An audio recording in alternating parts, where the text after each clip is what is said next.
This is my friend Rebecca Morris, and she's going to tell us about her near-death experience and how she met Jesus Christ. Yeah, Yes. it was pretty amazing. So, I had gone to a rainbow gathering in Nevada. I was 13. It was the National Rainbow Gathering. And if you don't know what a rainbow gathering is, look it up, because I'm not going to tell you right now. But I had gone to a rainbow gathering, and I left the rainbow gathering and went down to Florida to see my father.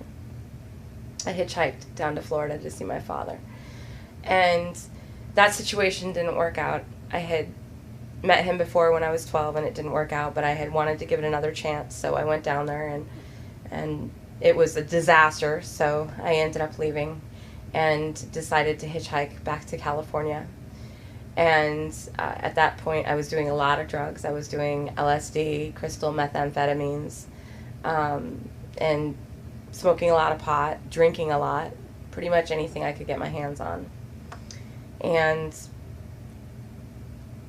I was hitchhiking, and I was in Alabama somewhere, and a trucker picked me up, and I proceeded to do drugs with him. He was doing a lot of drugs so that he could stay awake. They stay awake for longer, and they make better time, and they get paid more the better time they make, and things of that nature. And he picked me up, and I started getting high with him. I was doing cocaine, and I was doing a lot of pills. I didn't know what the pills were, and he had some bags of pills in between the driver's seat and the passenger seat. And I would pop some pills. 10 minutes later, I would pop some more pills, and I would continually pop pills until I was so high out of my mind that couldn't even see straight, pretty much. And we made a few stops, and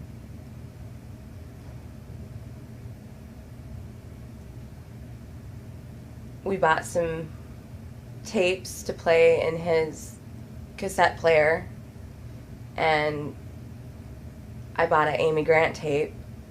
I didn't know who Amy Grant was. I was looking for a Madonna tape when we stopped at the truck stop, but all there was country music, and I was high out of my mind. So I was looking at all the different names on there, and I didn't recognize any of the names. And you have to remember, I was 13. It was 1987 or whatever. Yeah. And I didn't know who Amy Grant was, but I saw this black tape, and it said Amy Grant, The Collection, and then underneath it said Music That Shines. And when I saw Music That Shines, I thought, wow, that sounds pretty cool, you know, because I was really high out of my brain or whatever, and it was the only thing that appealed to me at that time. I had, like I said, I had no idea who this woman was or what she was about or anything like that, but he said I could get whatever I wanted, so I grabbed some sunglasses and an Amy Grant tape and went up to the cash register, and he bought the stuff for me, and that was that. So we got back up in his truck, and I'm sorry, I feel really afraid when I say this part, because I didn't know at that time what a dangerous situation I was in, so when I think back, it causes me to be very afraid. And got back up in the truck, and he was so high out of his brain that he was like making weird movements with his hands, and kind of, you know, he would take a snort out of the vial hanging around his neck, sometimes give me a snort, and, you know, he was just really not talking to me, but just getting me really high and, you know, really kind of psychotic. And I put the tape in, and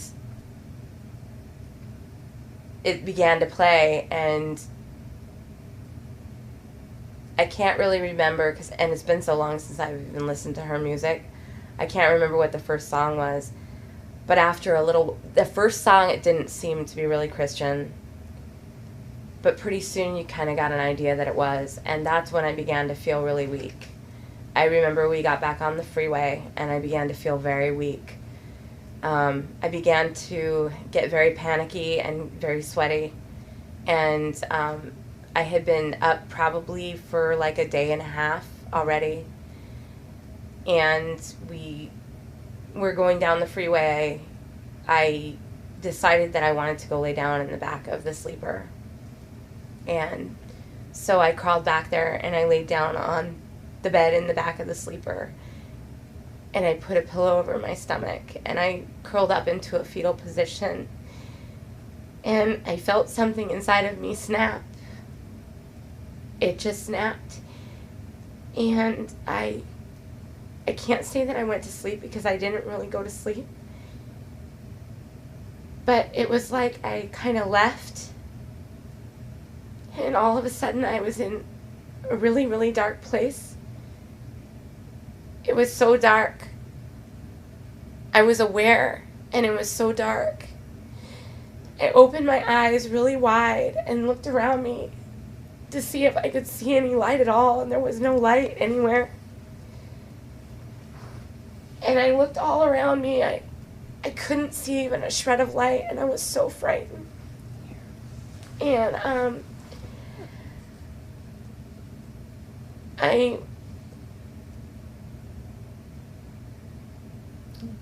It was totally dark. It was totally dark. It was like the darkest room you've ever been in, and there was no light at all.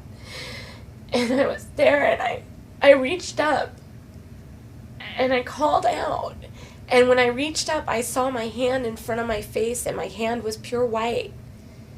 It was pure white, and I reached up, and I called out, and I don't remember what I said. I don't remember what I called out to, but I reached up, and I called out, and all of a sudden, the darkness was folded back. It was just folded back. And there was this man standing there, and he was high above me. And he looked down at me, and he was so beautiful. And he looked down at me, and he said, "Do not fear, my child." And I didn't know who he was. But he said, "Do not fear, my child." That was the last thing I remember hearing with my ears audibly. And then all of a sudden, he pulled me out of the darkness, and I was with him. And I was in the universe. I was in the universe, and there were stars all around me, everywhere, forever, as far as I could see, and I was standing there with him. And he was so beautiful, and he was just shining, just so bright, and he had long, beautiful, flowing hair, and his eyes were so beautiful, and he was smiling at me. And I was there with him, very close to him. And we were standing there, up there in the universe. And then we were flying. We were flying through the universe. And we were flying between the planets, and he showed me all the worlds that he had made. We flew between two planets, but when we're flying between the two planets, I can see us going through them, like in between them. But I'm not, when I'm telling you this now, I'm not seeing it from being in his arms, because I was in his arms while he was flying with me. I'm seeing it like kind of from in back. Mm-hmm. It's very strange. A different point of view. Yeah. Yes. And so we were flying through the universe, and at one point we had our arms outstretched, and he was next to me, and we were flying like that, and he would say things to me, and I didn't realize it at the time, but he wasn't using his mouth to speak. He was using his eyes, and he would say things to me, and he told me who he was, and I knew that he was God then, and so I began to ask him questions. Because I had a recollection of my life. I began to ask him questions, why did this happen? Why did this happen? Why did that happen? Why does that happen? Why is the sky blue? Stuff like that, Just every question that would come to mind. And he stopped, and we were still in the universe, and we stopped, and he instantaneously, in just one moment's time, even though there wasn't really time there, but that's the only way to explain it, transferred every answer to every question that I could ever ask about anything in life into my head. And I knew every answer to every question that I could ever have. And what I remember is that it was perfect. Like, bad things happen. Bad things happen to me. There's evil in the world. Bad things happen to other people. There's starving, there's death, like all of these things. And I speak now as a man that I am now, not as I was then. Mm-hmm. The understanding I'm telling you now is what has come to me from this revelation. I knew at that moment, though, that everything had a purpose and a reason, and that it was all going to come together for the good. I knew that. And I was like, oh, okay, at that moment. Now I say what I say. There's evil in the world. Bad things happen. Tragedies, sin, death. And it all came in because of the first disobedience. But it all comes together for the good. There was a purpose and a reason for every single thing that happened under the sun, and I knew that instinctively as soon as he transferred the answers to me. And it took no effort whatsoever on his part. It was just, there you go. And I was satisfied, except for there was one thing I didn't understand. He had said something about himself that I wasn't able to receive, that I couldn't understand. And I inquired of this thing to him, and I didn't understand. And perhaps he could have made me understand, but he chose not to make me understand through transferring the answer to me. Instead, we continued to fly through the universe for a little while. And then we were suspended above these colors down below, and there was a timeline. And I knew that it was the earth, and there was a beginning and an end to it. And there were beautiful colors in it. In the beginning were like greens and browns and earth tones, and in the middle was just red and fire. And then in the end of it went into purples and pinks and stuff like that. And I was suspended above it at that point with him. And the next thing I knew, I was standing on the earth in a doorway. Now, how I got from the point of being above the timeline into the timeline, I am not positive. But it was like lightning fast, even faster than lightning. And I was all of a sudden standing in a doorway on the earth, and there was a dirt road in front of me, and the sky was red. And there were people everywhere. And now I know that it was, I had been shot back 2,000 years in the timeline. I was standing on the earth while Jesus Christ walked the earth, and I know that now. But at the time, I didn't know that. All of a sudden, I'm standing in a doorway in front of there's a dirt road in front of me, and there are people everywhere. And the people are screaming and yelling and spitting at each other and fighting, and the sky was completely red, and everybody was angry, and there were mobs of people everywhere. And like all I know is like all of a sudden I'm standing in this doorway. Now, when I was standing in the doorway, I didn't have a memory of just being in the universe with God. It was like I was standing in the doorway, and then it started from there. You know what I'm saying? I didn't like suffer the knowing that I had just been up there, and then all of a sudden now here I am. It wasn't like that. And I was standing there, and it was so dark, you know, and people were fighting and everything. And after some time passed, I don't know how long, I stepped out of the doorway onto the dirt road, and I walked across the dirt road. And there were these two men fighting, and one of them spit in the other one's face, and the other one was making weird movements with his hands at him, and they looked like they were about to fight. And I went up to the one who had spit in the other guy's face, and they were wearing robes and stuff like that, like the old garb from the Bible times. And at that point, I didn't know that. But then, of course, after I came back to life, I knew that then, after I came to know more about Christ. So I went up to the guy who had just spit in the other guy's face, and I grabbed him by his cloak, and I pulled on his cloak, and he didn't respond to me. He may have gone like this a little bit, but it could have just been his gestures from him fighting or whatever. And I pulled on his cloak again, and he did not respond to me in any way.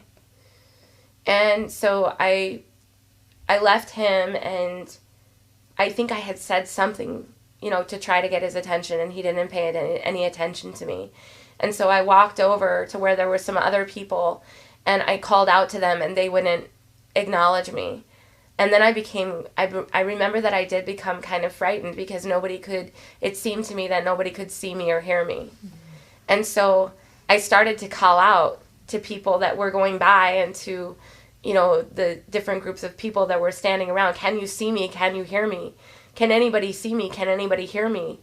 And nobody could see me or hear me. I was by myself in the midst of all these people, and nobody knew that I was there. And it was extremely frightening. And I left, and I backed up a little bit, and I went back across the dirt road into the doorway that I had been standing in. And there were all these people fighting down the dirt road down that way. And there was this man, and he was really beaten very badly, and he was all bloody, and he was really skinny, and he was dragging something, and people were kicking him, and they were hurting him, and it was a horrible sight. And he was coming down the dirt road toward the doorway that I was standing in. And he kept falling down, but he kept getting up again. And the people were hurting him, and it was a horrible thing that was happening to him. I knew that it was. And I was standing there in the doorway.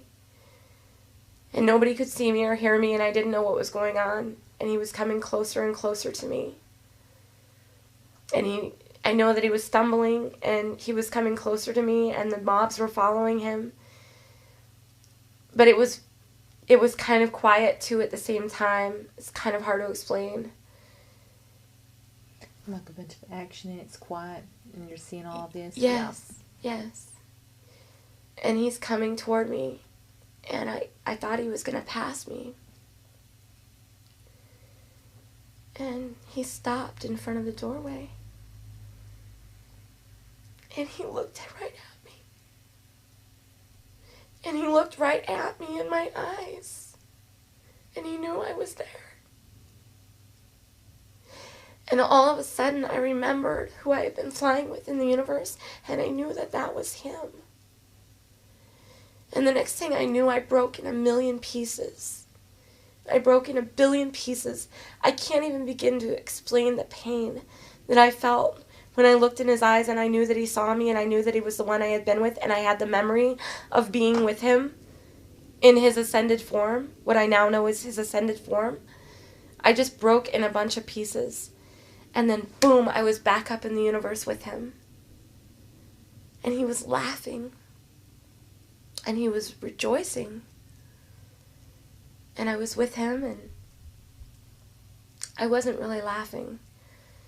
I didn't really understand, and I had a memory of it. And it's kind of hard not to be rejoicing when he's rejoicing. And so I kind of came out of it a little bit, and gradually it got a little bit better. And then the next thing I know, we were flying again through the universe, and we were winding. And we were winding, kind of going down winding roads. And we were winding and twisting and bending down these roads. And we were together, almost like a path that winds and twists and turns. And then we were, after that period of time, and I don't really know what that was about, but after that period of time, we were standing there together face to face, and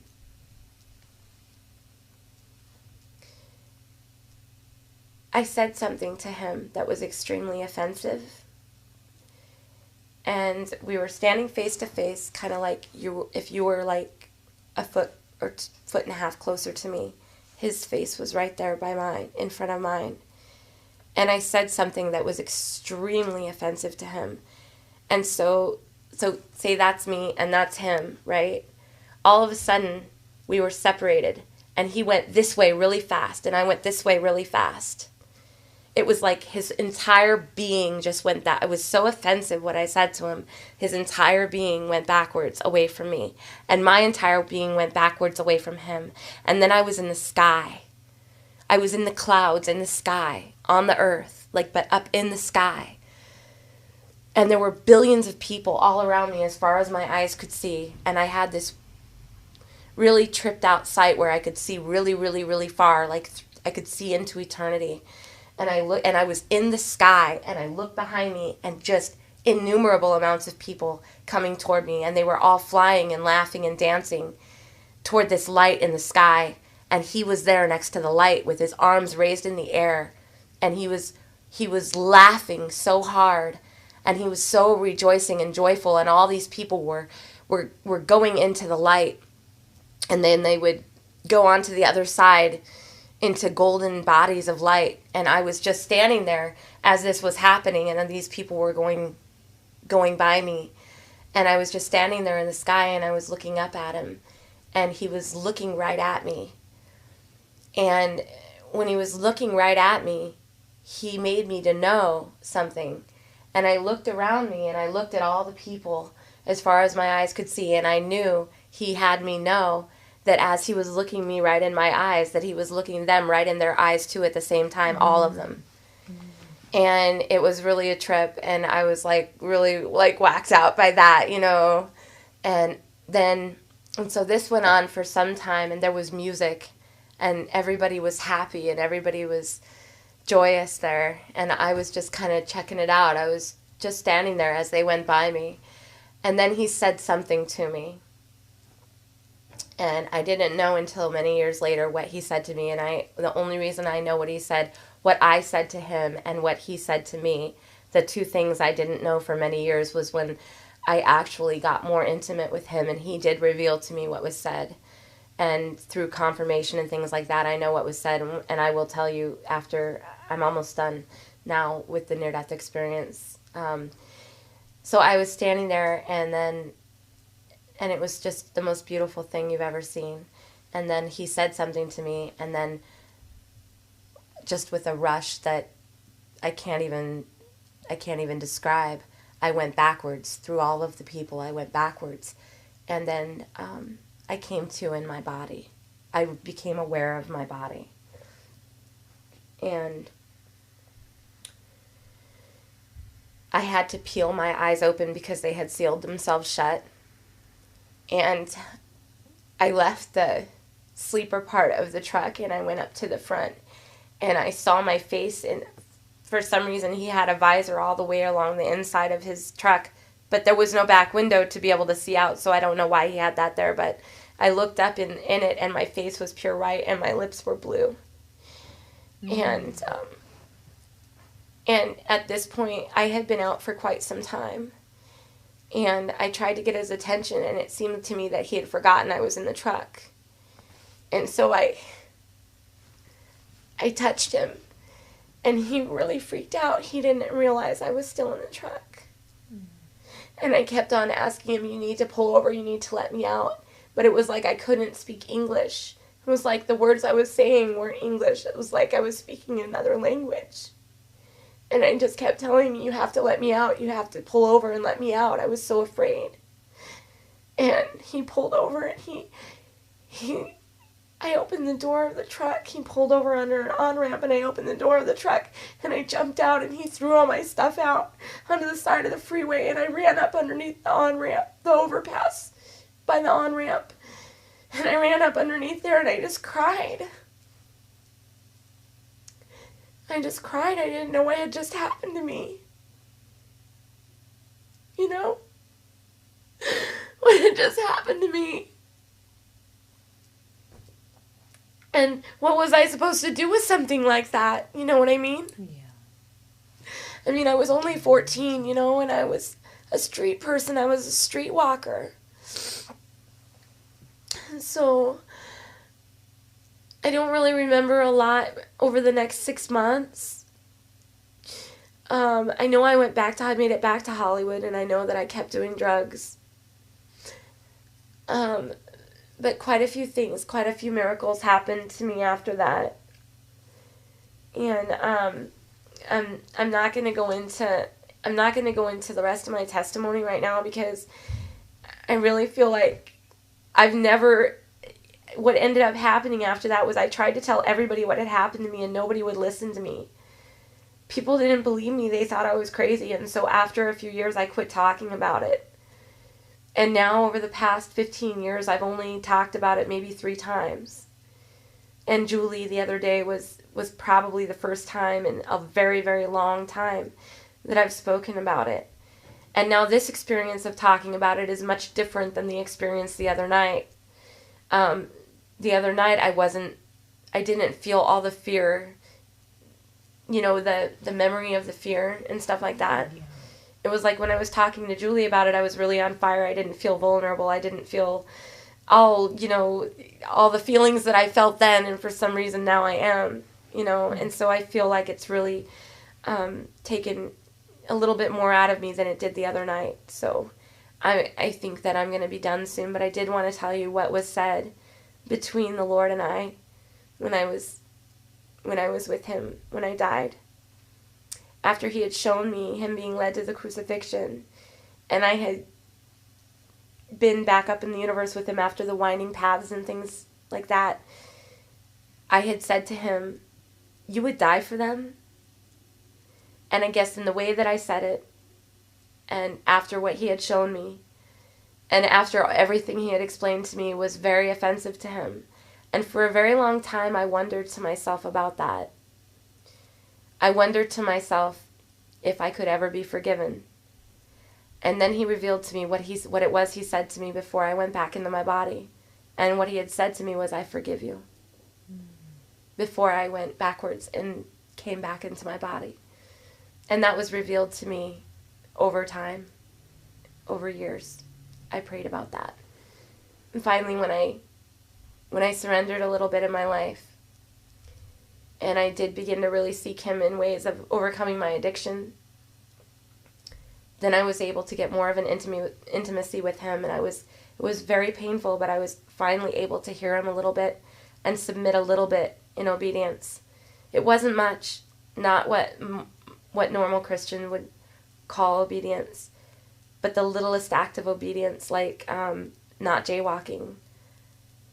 Even though that's like all I ever do is jaywalk. Like the one time he said, "Don't jaywalk," and I heard him clearly and I didn't do it, that little act of obedience opened up so many more doors for me. And then when I wanted to smoke a cigarette and he said, "I want you to wait 5 minutes." And then I waited 5 minutes. He didn't say don't smoke, but I heard him clearly say wait 5 minutes. And I did that. Then that opened up more doors. So it's just the littlest act of obedience made it possible for me to have more intimacy with him. And every single time that I was a little bit more obedient, even if it was the littlest thing to someone else, it was a big thing for me and God. And so his voice got louder and it got louder. And pretty soon it was a louder thought, not just a still small voice, but it was a louder thought, and it was an intuition. And I fell more and more in love with him. And pretty soon, even though I thought he was rejecting me for a very long time after that, I was compelled to continue to seek him. And so, and how have you sought him now since then? How did you start seeking him? Well, you didn't know about Jesus or the Bible really when all that happened. No, you didn't even know who he was. No, I had when I was like 5 years old, I had gone into a Sunday school class. And they said the little prayer where you say, "Dear Jesus, please forgive me of my sins and come into my heart." Mm-hmm. I had said that prayer when I was about 5 years old. But by the time I was 11 years old, I was a child prostitute. Mm-hmm. So I had already been corrupted in that way so much that little experience when I was 5 years old, perhaps it was enough to turn my entire soul white. I don't really know. Maybe I guess later on I came to find people telling me that if you're a child below a certain age, that you're under a period of like, you're not accountable, or you're under a certain kind of grace. And so perhaps I wasn't at that point yet where I was being held accountable for my own choices. I don't know what the cutoff point is, though. And because I had been so abused, and I had already become an alcoholic and a drug addict way before I was 14, I might have not been as grown up emotionally, and God may have known that, so he was able to show me some stuff. I'm not sure. But so... And how did you start learning after that happened? When did you start getting to read or find out who Jesus was? Or, I mean, how did it start coming to you?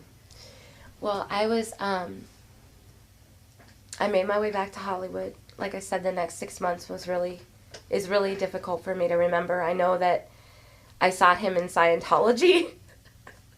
I went to the Scientologist because they looked like they were religious or whatever, and I went in there, and that didn't work out. You know, it wasn't who I was looking for. I didn't find him there.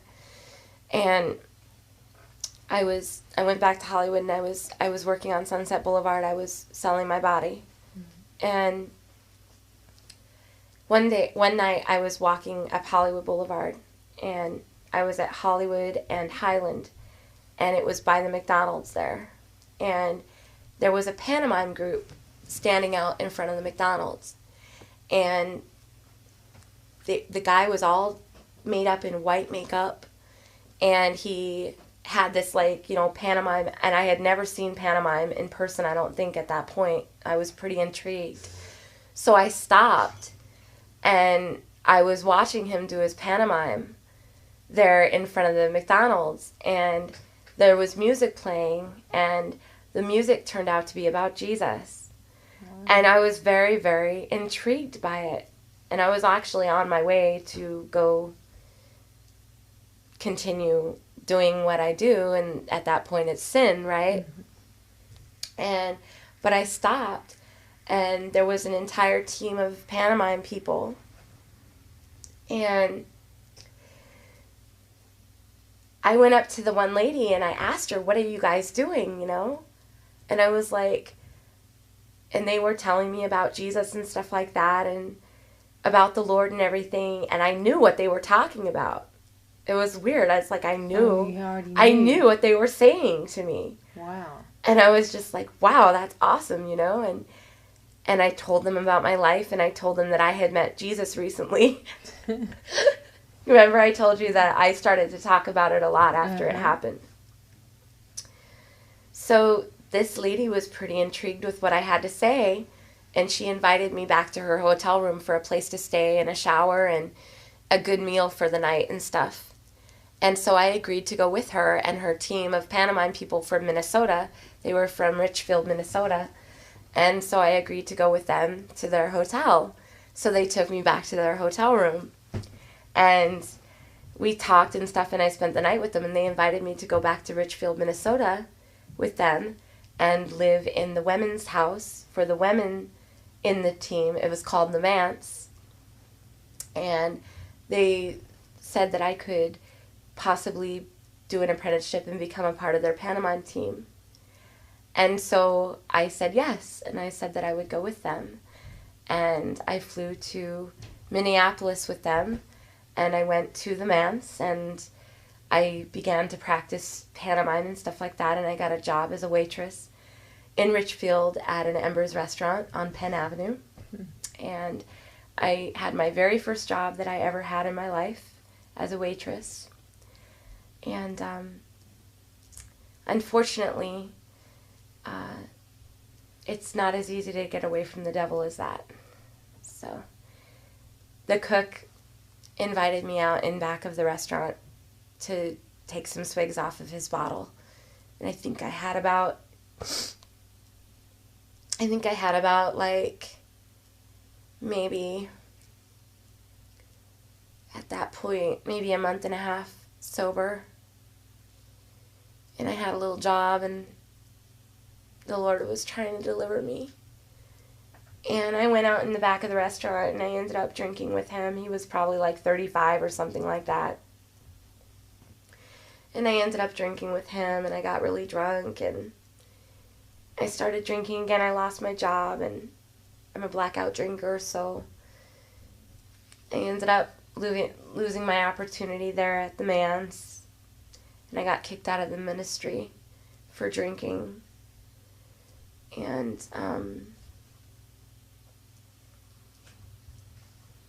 but you were telling me more times how you started learning of Jesus. You ran into these pantomimes, these mimics, and you knew what they were talking about. Yeah. It was actually a little while after my experience, so...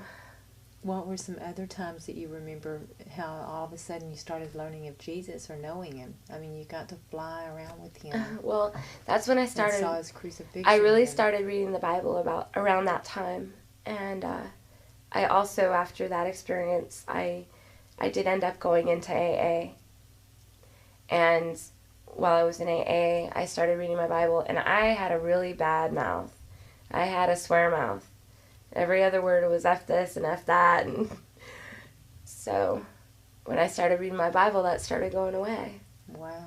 I had only gone to the first week of 7th grade. Uh-huh. As a child, I had dropped out right after 6th grade because I couldn't really go to school past that. And so I started reading my Bible, and all of a sudden the F words slowly started to go away, and I started to have understanding. I understood what more words meant and how to use them and how to actually have a conversation without swearing. Yeah. You started getting understanding. I started getting understanding, yeah. Wow. And I learned a lot about the Bible. I learned a lot about God up here. Mm-hmm. And over the years, I learned about the fall of man, which I never knew about. I didn't really understand. Like, after my experience, I didn't understand why Jesus died on the cross for my sins.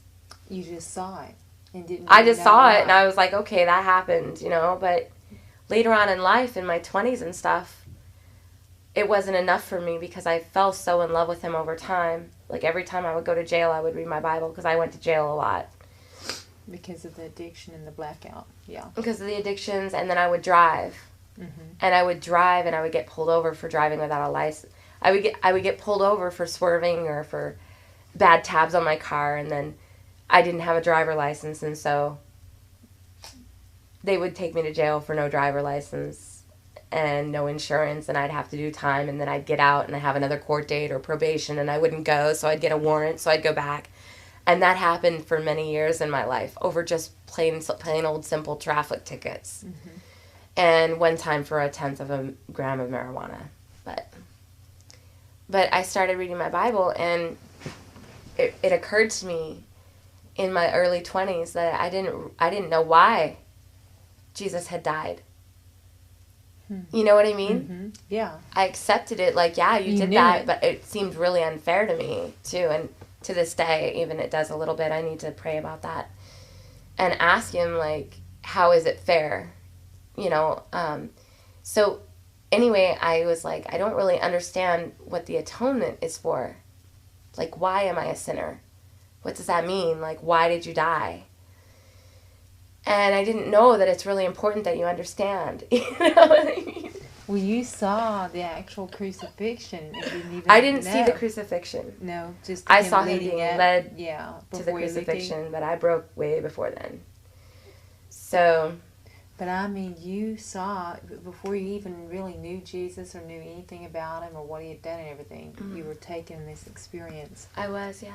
And then later, how'd you learn about the atonement? I started to pray about it because I figured, yeah, I'll be honest with you. He does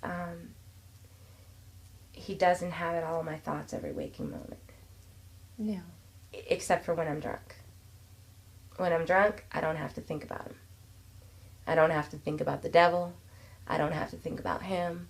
I don't have to think about you, and I don't even have to think about me. Yeah. You know what I mean? Yeah. And my first blackout was when I was 7 years old. So by the time I was 11, 12, 13 years old, it was part of my makeup. It was part of me. That's how I cope. Mm-hmm. It's how I get my relief. Coped. Past tense. Past tense, right. Hallelujah. Yeah. Amen. So I figured, since I think about him so much and I fall so in love with him, it's like you can fall in love with Jesus on a daily basis. I've seen it on your face. You know, you can fall in love with him on a daily basis. How did you fall in love with him? Well, I Over told the you time. how I fell in love with him. Right? Tell My me experience. I don't want to tell you my whole experience again. What do you mean?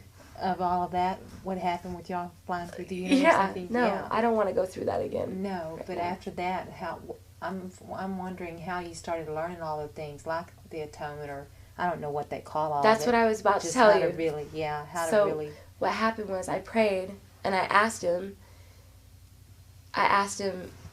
why, why did you die for me and stuff? And he explained it to me, but he showed me through an epiphany and through the Word of God, through the Bible, and they matched up. And the epiphany that I saw was like a vision. And I actually was able to see a vision of Adam and Eve in the Garden of Eden. I actually was able to see him breathe the breath of life into Adam's nostrils. I mean, I watched him say, "Let there be light." He showed it all to me after my near-death experience through epiphanies and visions. And I watched the fall of man.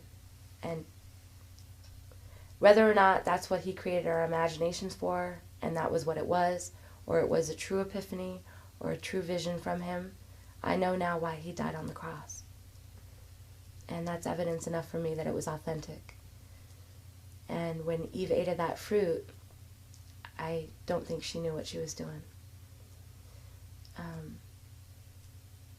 Do you want me to tell you what I saw in regards to the atonement? Sure. And why he had to die? Yeah, that and anything that I want to hear your view or how you came to know what you're at now of knowing him. It's just beautiful. Okay. So what I saw that mankind were in the loins of Adam and Eve. That all of her eggs and all of his sperm made up mankind. Like, to the very last baby that was going to be born. Wow. And when they ate of that fruit in disobedience, not only was the disobedience what opened their eyes and caused them shame, but the fruit itself was actually poisonous. It was like the disobedience was within the fruit, and when they ate of it, it infected their loins, it infected their seed, it infected all the seed to come from then on, all the way to the end. So the sinful nature that we're born with is not something where you're born and, you sin. From what now, if I need to be corrected, I am totally willing to be corrected, because I've never had anybody tell me, no, that's not scriptural, or no, that's wrong. But this is just what came to me through my prayer and my seeking as to why that beautiful, perfect person had to die. And that disobedience went into all of mankind and infected the seeds within them. And the sinful nature we're born with, it's a part of our cells. It's kind of like when a person has cancer, really, really bad malignant cancer. And if I were to get pregnant and all of my cells are infected with cancer, and I shouldn't be getting pregnant, right? But I do anyway. But that child that grows within me is infected. It's within their DNA. It's within their makeup. That cancer, not only the cell, but the cancer itself is within them. And that's why we age. That's why we get sick. That's why we have disease. That's why we sin. And we don't know until we meet Christ, or until we hear about him. And so anyway, then that baby is born completely infected with cancer. And the sinful state is like cancer in that way, from what I have seen and the epiphany that I had. And I'll tell you the truth, that it wasn't even until 6 months ago I had this epiphany years and years ago. Probably, geez, I don't know. I don't even know how many years ago, but over 7 years ago. Over probably 10 years ago. And I didn't even know. Wasn't even aware of my actual sinful state on a conscious level until 3 months ago. When I was calling out to God yet again, because that's who I take refuge in. He is my safety. I do take refuge in him. He does hold me in his arms, and he is my cuddly heavenly Father, regardless of what other people say. Okay? And nobody can take me away from him. I can't even take me away from him, regardless of what anyone else says, nor do I want to take myself away from him. So, my point was that I wasn't even aware until a couple of months ago, my sinful nature, and really, really aware of it, like, okay, God, I'm coming to you as a sinner. When I go up to somebody, like, it's completely insane to me how some Christians go up to people on the street and say, do you recognize that you're a sinner? What the heck are they supposed to say? No. I didn't even recognize that I was a sinner until years and years after I knew Jesus. I mean, I recognized that I was a sinner because I believed him. Mm-hmm. You know what I mean? Mm-hmm. Yes, Lord, I believe you. I am a sinner. And I can see in my head, and I can see that you are good, God. I know that you are good, God. I believe you that you are good. And I receive the fact that I am a sinner. I know that I am a sinner because you are good. And compared to you, I am evil. And I want you to come into my heart. I want you to come into my life. And I want you to save me from my sins.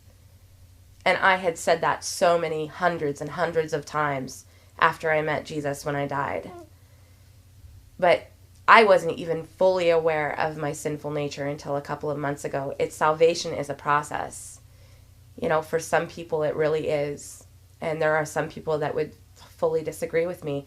I'm not here to agree or disagree with anybody who wants to have a controversy. I'm only saying what my testimony is. This is my testimony. Mm-hmm. And so, because God is so good, when we're born with our sinful nature, God is so holy and so good. This is what came to me, that God is so holy and so good that anything that comes against him is so bad and wicked and evil. Like, it's not like I'm saying, oh, you are a wicked and bad and evil person because you sinned against God. No, God is so holy and so good that anything that I do, even inadvertently, even not knowing, not meaning to, even as a baby when I manipulate my mother, you know, it's, and of course then I'm under that grace we were talking about earlier. Yeah. But what I am saying is that when I sin against a good and holy God, there is no unrighteousness in him. He is completely blameless. When I sin against him inadvertently or on purpose or whatever the case may be, the only thing that can satisfy the justice of God, the characteristic that he has, the justice of God, is bloodshed. Only bloodshed, because justice has to be satisfied. So the bloodshed sacrifice is what came into play after they were driven out of the garden, which, by the way, happened because when man fell in the loins of Adam and Eve, from what I saw, man fell in the loins of Adam and Eve, and instead of wiping them out and starting over again, which God could have easily done, we've seen that he can wipe people out with the flood. We know that he can do it. He fell so in love with mankind in his fallen state that he wouldn't do that. He already fell in love with us when we were enemies after they fell. So in order for them not to eat of the tree of life and live forever in a fallen state, he had to drive them out of the garden until the redemption plan came, which was Christ on the cross. He himself became a part of his own creation and died for mankind, the very mankind that became his enemies in that split second when Eve ate of that fruit and Adam ate with her. It is the most tragic, most beautiful, most true story I've ever seen in my life. And the churches in America can take that to the bank So after my near-death experience, I went to so many churches only to be rejected again and again and again. When I found Fellowship of the Martyrs, I was done. I had said to myself, I'm done seeking Christ. I'm done. I can't do it anymore. How can my heart break one more time? You know what I mean? Everywhere I went, my heart was broken. I was rejected. I went in search of the body of Christ. I went in search of the Spirit of God. I went in search of someone to take me in and to bind me up and heal me and to be the hands and the arms of Christ. And everywhere I went, I was turned away again and again and again as a child seeking Christ in church all throughout my life. When I found Fellowship of the Martyrs, I was done.